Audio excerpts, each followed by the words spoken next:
Assalamualaikum warahmatullahi wabarakatuh. Perkenalkan, nama saya Fajar Maulana, NIM 63020210095. Di sini saya akan membahas tentang materi pembelajaran, yaitu pengambilan keputusan investasi, yang terdiri dari pengertian investasi, jenis investasi, metode penilaian investasi yang terdiri dari payback period method, NPV, IRR, accounting rate of return, dan kelebihan kekurangan dari setiap metode penilaian investasi. Pengertian investasi sendiri yaitu adalah salah satu faktor strategis dalam kegiatan perekonomian. Investasi juga biasa disebut dengan penanaman modal. Investasi adalah aktivitas penanaman uang atau modal atau aset berharga untuk tujuan memperoleh keuntungan. Pihak atau orang yang melakukan investasi disebut dengan investor. Pengertian investasi menurut beberapa ahli. Menurut Reilly and Brown, investasi adalah kesediaan seseorang untuk mengalokasikan uang dalam nilai tertentu di masa sekarang guna memperoleh penerimaan di hari yang akan datang. Menurut Bodiken and Merges, investasi merupakan kesediaan seseorang mengalokasikan uang atau sumber daya berharganya saat ini dan menahannya hingga waktu yang ditentukan agar menerima keuntungan atau laba di kemudian hari. Menurut Dembus, investasi adalah pengeluaran yang disediakan untuk meningkatkan atau mempertahankan komponen-komponen barang modal. Jenis-jenis investasi yaitu investasi properti, investasi emas, investasi reksadana, investasi deposito, investasi saham, investasi cryptocurrency. Investasi properti yaitu investasi berbentuk fisik. Secara umum, investasi properti bisa sangat menguntungkan karena harganya akan terus meningkat setiap tahun. Contohnya yaitu membeli tanah dan membeli rumah yang kemudian bisa dijual atau disewakan. Investasi emas. Emas adalah bentuk investasi termudah yang paling klasik. Investasi emas bisa berupa logam mulia, perhiasan, emas batangan, dan voucher emas atau emas digital. Investasi reksadana. Investasi reksadana diartikan sebagai wadah yang digunakan untuk menghimpun dana bersama para pemodal untuk diinvestasikan dalam portofolio manajer investasi. Investasi deposito. Investasi deposito digunakan jika uang yang ada ingin disimpan dalam jangka waktu cukup panjang. Jangka waktu deposito antara 3-12 bulan. Jenis deposito yang biasa dipilih di generasi milenial adalah deposito berjangka, sertifikat, deposito, dan deposito on call. Investasi saham. Saham adalah tanda kepemilikan dalam suatu perusahaan. Semakin tinggi resiko suatu saham, maka semakin tinggi pula keuntungan yang akan didapatkan. Sehingga diperlukan kemampuan analisa ketepatan untuk penempatan modal untuk investasi. Investasi cryptocurrency. Saat ini, cryptocurrency atau mata uang kripto semakin dikenal masyarakat untuk dijadikan jenis investasi. Cryptocurrency tidak memiliki nilai wajar yang jelas. Cara termudah untuk melakukan adalah membeli koin. Koin terbaik adalah koin yang digunakan oleh banyak orang saat ini dan memiliki potensi yang lebih masif di masa depan. Metode penilaian investasi ada 4. Net present value, payback period, internal rate of return, accounting rate of return. Payback period. Metode payback period adalah teknik evaluasi yang digunakan untuk mengukur lamanya waktu yang diperlukan oleh suatu proyek investasi sampai proyek tersebut dapat menutup seluruh dana atau modal yang telah ditanamkan atau outlay. Oleh karena itu, hasil perhitungannya dinyatakan dalam 26 satuan waktu, yaitu tahun atau bulan.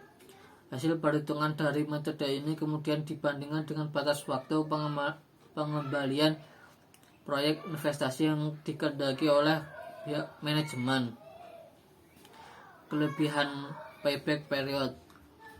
Pertama, proses perhitungan relatif mudah dan sederhana, layak digunakan untuk mengevaluasi proyek investasi yang besar resikonya, karena metode ini mengutamakan pengembalian modal investasi yang ditanamkan dalam jangka waktu yang paling singkat atau makin singkat period maka semakin rendah rasio kerugian yang akan ditanggung perusahaan.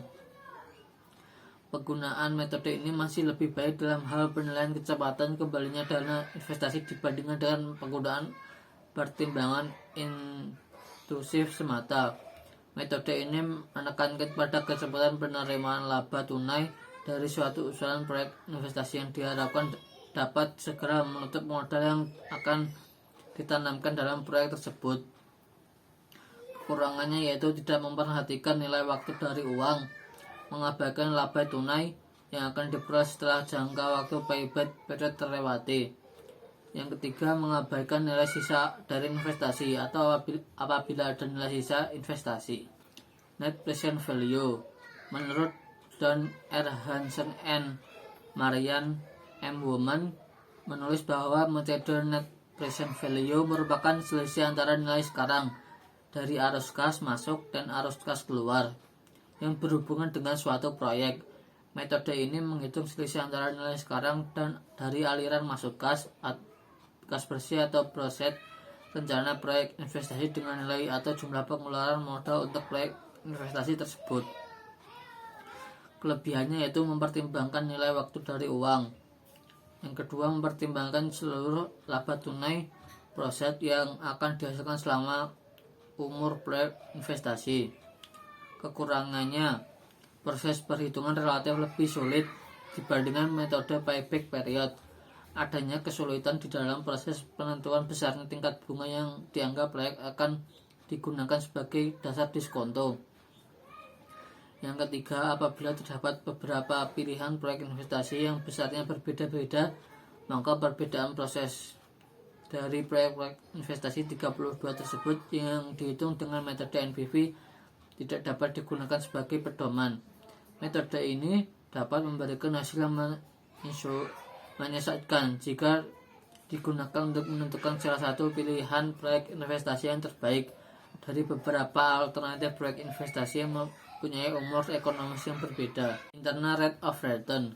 Metode internal rate of return adalah metode evaluasi yang digunakan untuk menentukan tingkat bunga yang akan menjadikan jumlah nilai sekarang atau 28 dari aliran kas neto tahunan atau proset yang diharapkan akan diterima selama usia ekonomis investasi atau PV of future proset menjadi sama dengan jumlah nilai sekarang dari pengeluaran modal atau PV of capital outlays. Proses penentuan tingkat bunga dengan menggunakan metode ini dapat dicari dengan trial and error atau coba-coba. Kelebihan dari internal rate of return yaitu pertama, mempertimbangkan nilai waktu dari uang, mempertimbangkan seluruh laba selama umur proyek investasi. Persentase tingkat bunga yang dihitung pada metode ini dapat digunakan sebagai pertimbangan atau pedoman di dalam meranking proyek investasi. Kekurangannya yaitu proses perhitungannya relatif lebih sulit dibandingkan dengan metode evaluasi proyek investasi lainnya. Yang kedua, proses perhitungannya memerlukan waktu yang relatif lama karena harus dengan cara trial and record atau coba-coba. Accounting rate of return. Metode accounting rate of return atau sering juga disebut average of return menunjukkan presentasi keuntungan neto setelah pajak dihitung dari average investment atau initial investment. Dasar perhitungan metode ini adalah keuntungan yang dilaporkan dalam pembukuan atau laporan keuangan. Kelebihannya, proses perhitungannya relatif mudah karena hanya menggunakan data akuntansi atau keuangan yang diproyeksikan. Yang kedua, mempertimbangkan seluruh laba yang akan dihasilkan selama umur ekonomis proyek investasi. Kekurangan accounting rate of return tidak mempertimbangkan nilai waktu uang. Relatif sulit di dalam menentukan besarnya persentase rate of return yang dianggap layak akan dijadikan sebagai batas minimum penerimaan suatu proyek investasi. Demikian materi yang bisa saya sampaikan, kurang lebihnya mohon maaf. Wassalamualaikum warahmatullahi wabarakatuh.